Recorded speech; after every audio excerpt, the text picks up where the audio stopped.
Достар, қайырлы таң. Бүгін бізде Дубайда 6-шы күн, соңғы күн. Бүгін бұйырса үйімізге қайтамыз, бала-шағамызға барамыз. Жақсы демалдық, жақсы отпуск болды. Барлық барған жерлерге, жүрген жерлерге сіздерге түсіріп шамам келгенше салып отырдым. Дубайда сағат таңғы 10. Енді бүгін кешке өлет. Сол демалыстардан осылай сіздерге салып отырайын. Өзіме де естелік. Мыналардан неше түрлі давлениемен су атады. Және көргем. Мынадан да тоже.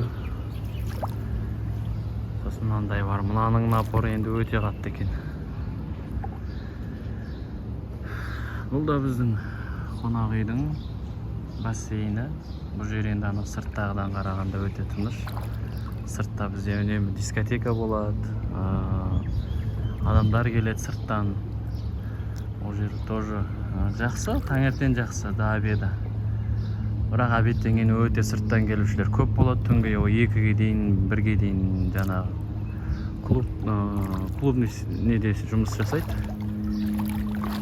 Енді бізде номер мына жақта естілмейді, практически естілмейді. Осындай міне тыныштығы қонақ үйдің. Егер біреулер 5 қонақ үй шум, анау десе сенбеңіздер. Өз басым ондай ешқандай бір ұйықтай алмай, тыныштық кетіп, ондай болған жоқ. Мынаның барлығы тоже семейный достарыңызбен келсеңіздер, виллалар 3 этаж ғой міне. Көрдіңіздер ма? Жалаң аяқ ұрып жүрмін. Немді киіп алайын. Ақылайет. Тәпшікамды киіп алайын.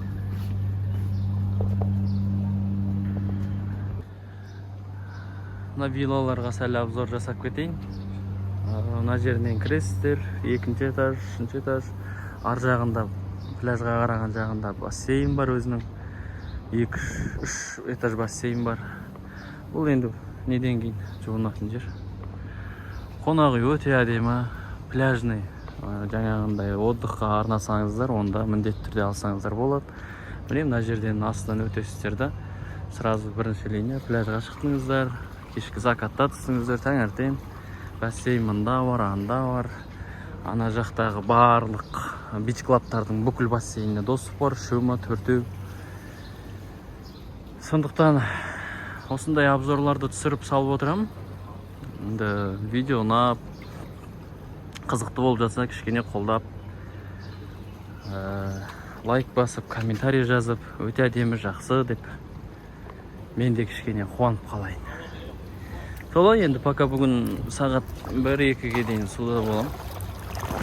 Одан кейін заттарды реттеп аэропортқа шығамыз.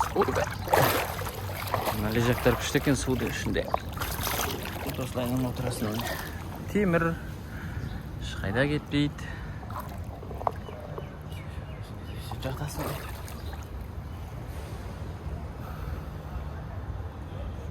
Аллаға шүкір. Сансыз шүкір Аллаға. Осылаймен жатасыздар. Бір айдай жүргендей болып кеттім.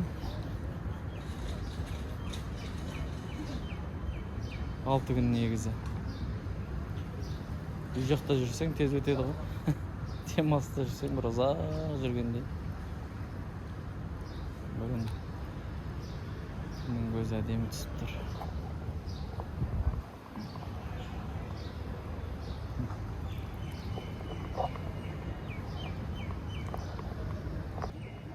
Сіздердің құрметтеріңізге бір суға сүңгіп шықпасам, бассейнге. Мына жерге қойып жақсы.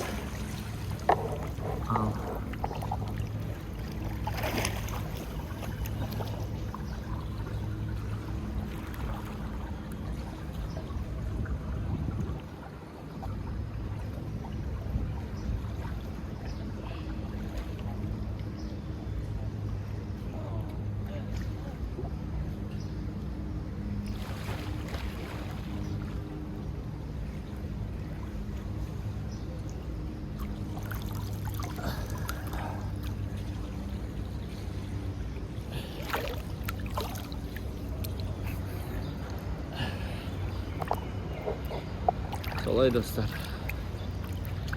Қонақ үй жайлы да, жүрген жерлерімді де барлығын салдым. Жатып көрейік. Опана!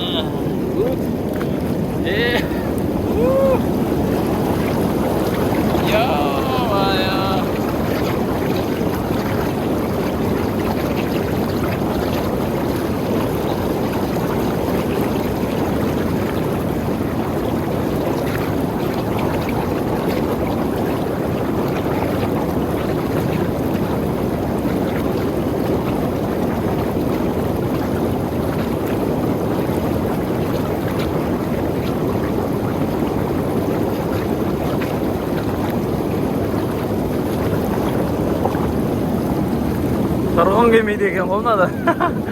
Массаж.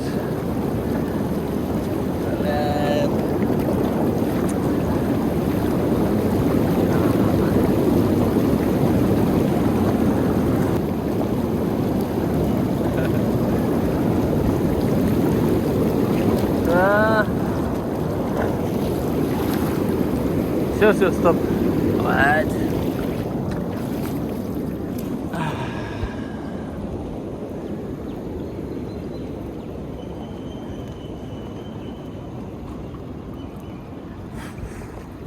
Ey Allah şükür. Қонақ үйдің мужской гардеробында сіздерге түсіре кетейін. Шолу жасап, міне. Айна. Мына жерде душ. Арадан сквозняк көріп тұр. Қарат қойшы. Жел. Мынаның ішінде хамам ғой. Мына ысып тұр. Ойба. Бірақ кірсең, денең автоматтан тоңып кете ме? Мына жер әдемі сквозняк екен. Номерімізді тапсырып тастадық. Енді төртке қарай машина келіп алып кетеді. Соған дейін бассейндеміз. Машина күтіп тұрмыз. Бізге аэропортқа апаруға.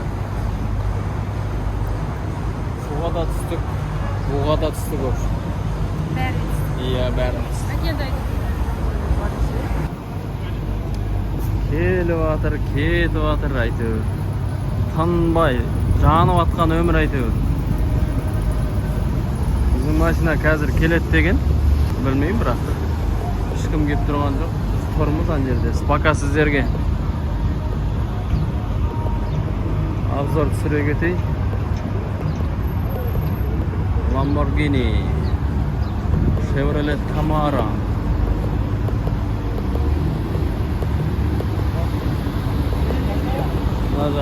Мына жақ ряқты қарасаңыздар. Что за игрушки?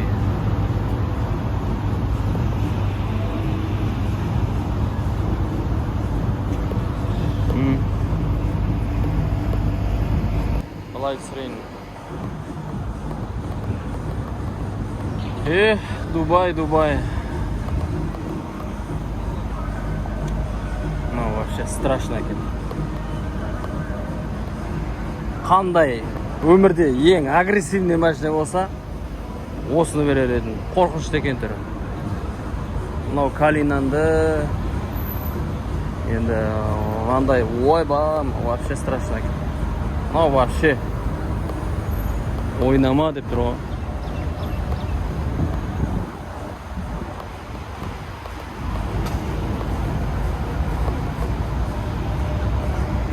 Мынау бөлек екен. Мынандай Nissan Patrol'ды білесіздер ма?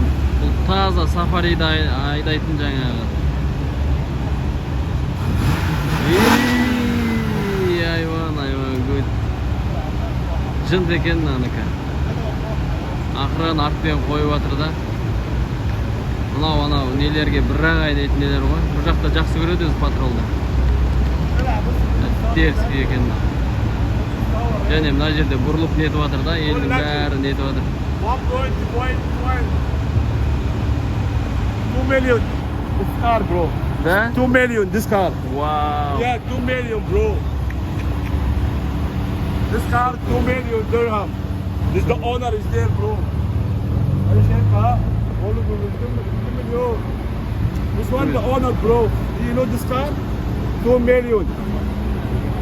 I'm the brother of other car. Lamborghini. Супер сафари. Бұлар, короче, сафариді айдайды ғой. Күш. Өзінің несінен өте күші көп.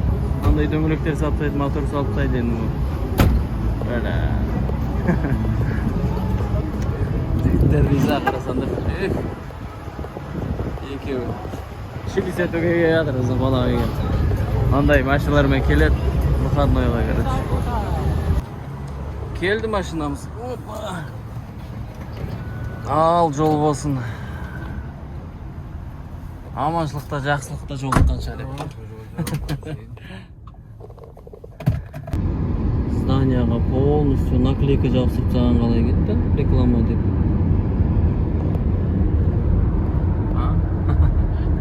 Зданияға деп реклама деп. Наклейка жабысып тастаған қалай кетті деп. Действительно. Бір бос орын жоқ қой. Бүкіл жерде жарнама. Бізді күтіп алып, шығарып салып жүрген жігіт, Пакистандық жігіт.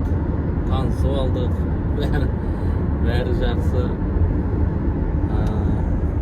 Бір қызы бар екен. Әйтеуір амалдап сөйлесіп, бір-бірімізді түсініп отырмыз. 4 жыл болыпты Дубайда жұмыс істеп жүргеніне.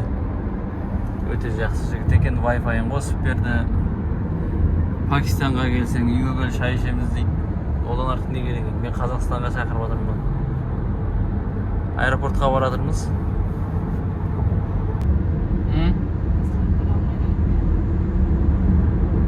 Мүмкін.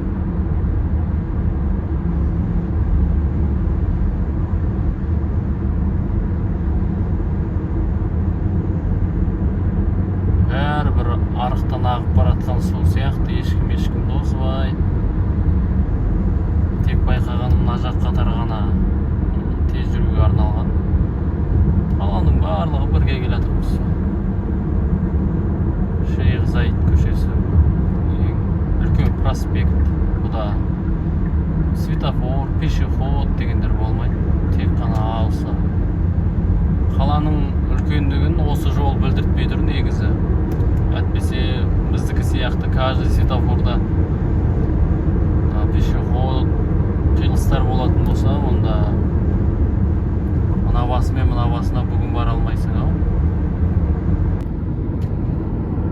Бұл сол көшедегі атақты автосалондар жолдың бойында.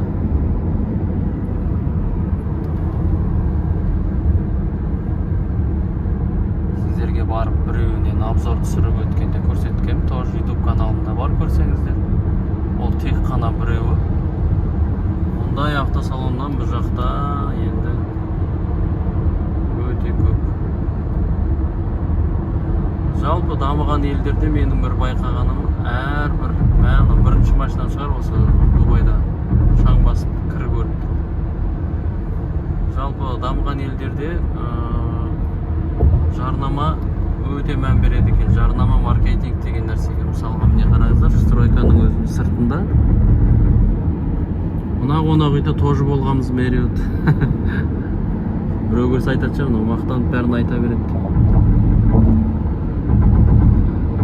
Кез келген бұрышында үйлестіріп жарнама қояды. И ол жарнаманың несі, былайша айтқанда, сол компанияның несіне продажа, маркетинг деген сияқты қатты влиять етеді. Бізде мысалға Астанамызда өте биік күшті ғимараттар көп, бірақ бізде осындай жарнама жасалмайды да, бос тұрады. Мына қараңыздаршы, метроның несін өзі, мынау батарейка плюс 500 деген, мынау жай пультке, телефонға салады. Неге салатын батарейка? Батарейдің өзін қалай жарнамалайды? Бір жағынан қалаға сән береді, бір жағынан жарнама. мисалга міне біздің Астанадан еш уақытта бұндай баннерлар көрмейсіздер UFC'дің. Көрдіңіздер ма? Бұл жақта даже мысықтың тамағын сататын ненің өзі жарнамада ілініп тұрады. Ал енді атақты жер бұл, бәрі біледі. Қазір Бурдж Халифа көрінсе сіздерге көрсете кетейін. Осы зданиялардың арасынан шығады, міне. Бұл архитектуралардың барлығын осылай істеген. Жүріп өткен кезде арасынан көрініп тұрсын деген сияқты. Бірақ енді біздің осы қауымның жалпы адамзаттың мақтанышы ғой бұны. Қытайлар соқса да, жалпы кім соқса да адамзат, осы біздің поколение. Бұл атақты көше. Пробка басталды ау деймін. Бірінші рет тоқтап тұрмыз қонақүйден шыққалы. Бұндай да пробка болады екен. Қанша жыл Дубайға келдім, осындай тоқтаған бір шет көріп тұрмын.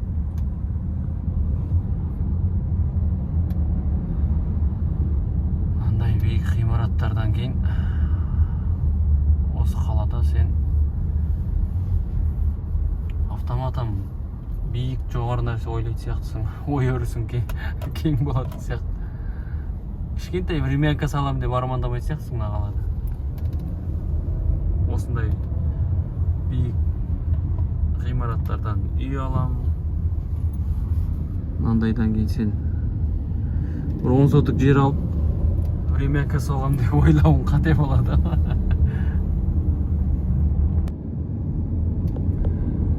Бұлар енді жалпы 2000 жылдан бері Дубай болғалы соғылған үйлер дизайны, бірақ әлі де әлемдік ғимараттармен тайталасып тұр. Мысалға мына сағат тұрған ғимарат гуглить етсеңіздер осы бос тұр дейді. Ешқандай неге керек емес.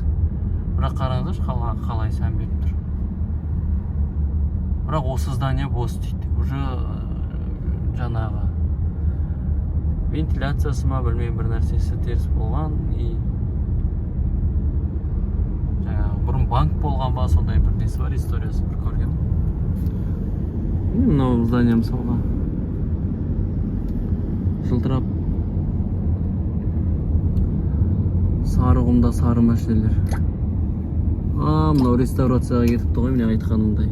Полный терезелерін алып тастаған, жабылып жатыр. Оны енді сіздерге биіктігін соншама көрсете алмаймын, машинаның ішінен келмейді.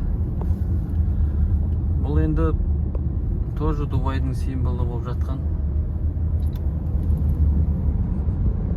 Міне үлкендігін көрсету үшін сіздерге осылай түсірейін. Тоже адамзат салған, өте әдемі. Қазір біреу картинаға сурет салса, ойбай деп мақтап сұмдық салыпты дейді. Мұнан міне стройка, музей будущего деп аталады. Неге осындай салмасқа? Неге соны жасамасқа? Таксидің сырты, іші, қай жеріне кірме. Полный жарнама.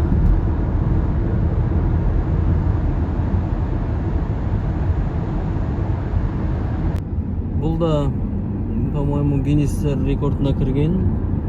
Ешқандай тіреусіз екі зданияның ортасында, төбесінде бассейн бар, ішінде ресторан, қандай анандай үлкен ауыр темір қалай тұр деген сияқты. Міне көздеріңіз көргендей, таксиде бос орын жоқ.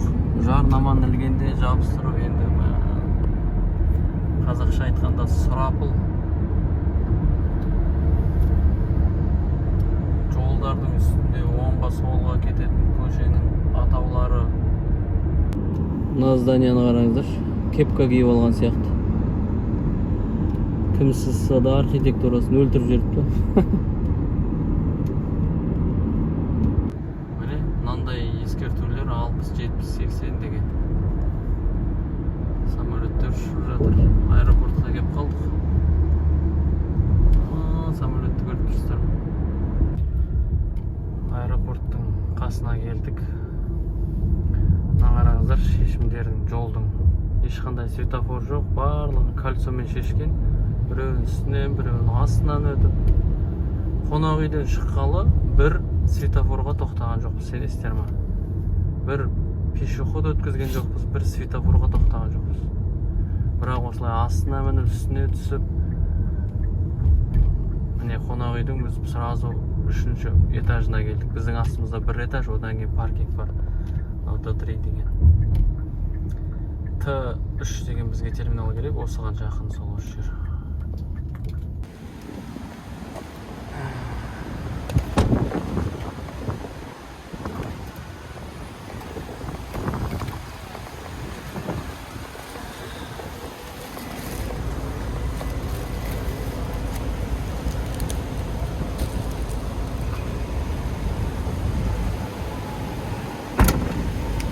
Thank you.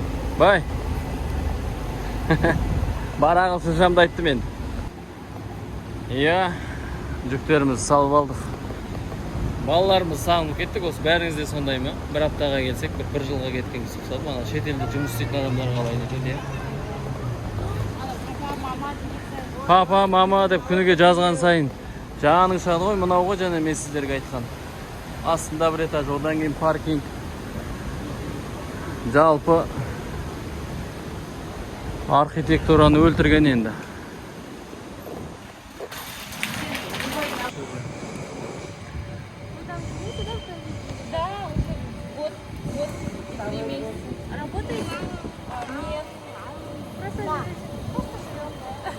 Наслаждаемся жизнью. Живем в Бразилии. Дети наша работа. Да. Нам бы такую жизнь. Жить в Бразилии и не работать. Есть кому работать.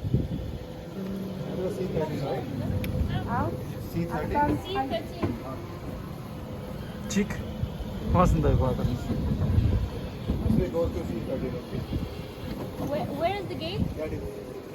Oh, okay, thank you. Thank you. Алтыннан пальма керек болса. Регистрация өттік. Сумкаларымыздың бәрін қойдық енді. Астына түсіп бір тамақ ішіп келейік. Осындай аэропорт ең шетіндегісін почти С13 деген бізге берген екен. Мына жақтың бәрінен аэропорттың басынан аяғына дейін келдік. Қаладан егер ұмытып кететін болсаңыздар, бүкіл бренд бар ғой, бүкіл. Lacoste, Adidas, енді білмеймін бұл жерде қазақтарға не болу үшін. Waikiki ғана жоқ шығар. LC, Waikiki ғана жоқ шығар бұл аэропортта. Бәрі бар. Жанға жайлының бәрі бар. Осылай бүгін бір апталық демалысымыз өз мәресіне жетті деп па? Үйімізге аман-есен жетіп алайық, бала-шағамызды сағынып кеттік. Аэропорттан кішкене сіздерге обзор болсын деп түсіріп жатырмын. KFC, Макдональдс, кофейнидің рекламасын қарасаңдар, анау пожарныйдың нелері сияқты.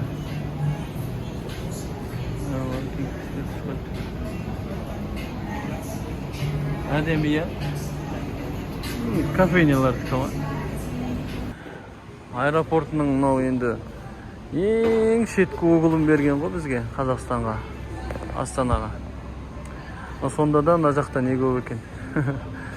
Қазақтар шопинг жақсы жасайды деген адамша, тура астымызда үлкен duty free ғой, короче, мынаған жағына дейін duty free. Мына қарашы, бүкіл условия жасаған ғой, қала сияқты істеп қойған. Зарядка, кішкентай тірі өсімдіктер, любой вкус, көше сияқты. Отыратын, жеке жалғыз болсаңыз мынандай.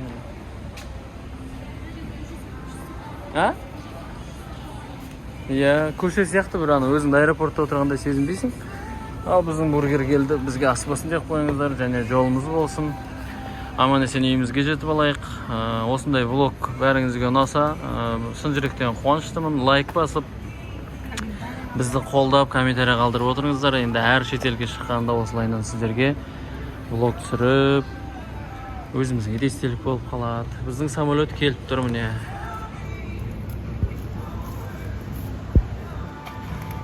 Бізге анау әлем чемпионаты болып жатқанда бұл жерде барлық нәрсе осы әлем чемпионатымен қатысты. Соны бізге Терри Анри мынандай екі не берді подаркаға, мына қараңыздар. Бургер алғанбыз. Мынаны ашып көрші ішіндегі мәкен. Қанға жақсы болды ғой бұл. Өзі футбол сүйетін, қарайтын жақсы. Ашып көрейік. Екемізге. Міне бүкіл нелерде футболдың биылғы әлем чемпионаты. Турсында берші көрейін. Мынандай су ішетін екен. Терри Анри деген. Жақсы да, подарка. Естелік зато. Аспасын естелік. Мынау енді толған duty free. Gucci дейсің ба, Prado дейсің ба, Quest. Новый Гелендвагенге дейін сатып тұр ғой. Или бұл 30 қой деймін. Уэйн Лукси Рикарди ойнатып жатыр екен. Егер сен осы duty free'дан зат алып отатын болсаң, пожалуйста. Дубайдан Гелендваген ұтыласың. Жарайды, көп сөйлеп кеттім. Жай ғана обзор жасайын сіздерге. Бүйтіп шорт деп музыка қойып.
Рекламаның, жарнаманың қаласы ғой енді. Балалар да көп көреді. Менің YouTube каналымда өйткені Айлин бар, Хам бар түсіретін. Соларға осылай кішкене базарлық болсын. Маған қараңыздаршы Ореоны. Орео жейсіздер ма? Ау.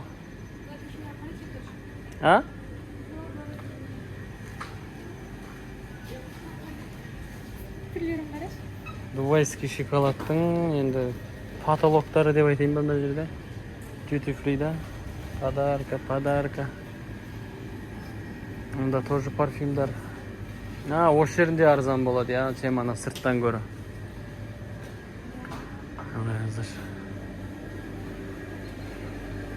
Туризмде енді соншалықты дамытып саған кез келген нәрсені сатады ғой, кез келген.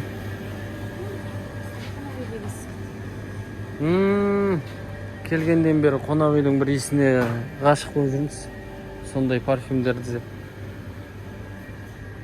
Былай келесіздер да.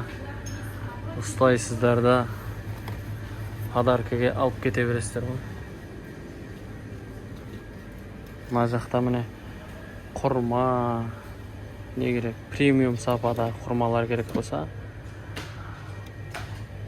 Атлантис деген қонақ үйлерімен мына қараңыздар. Мынаның іші бәрі шоколад мынандай. Мына сумканы бүйтесіздер да. Мен саған Дубайдан әкелдім деп бере бересің ғой.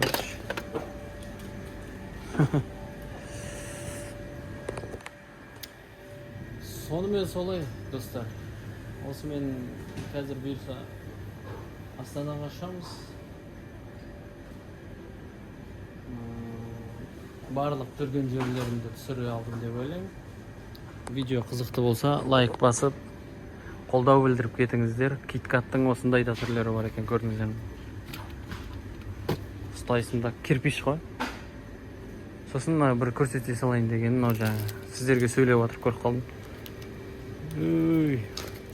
Ішінде қаншама сияқты.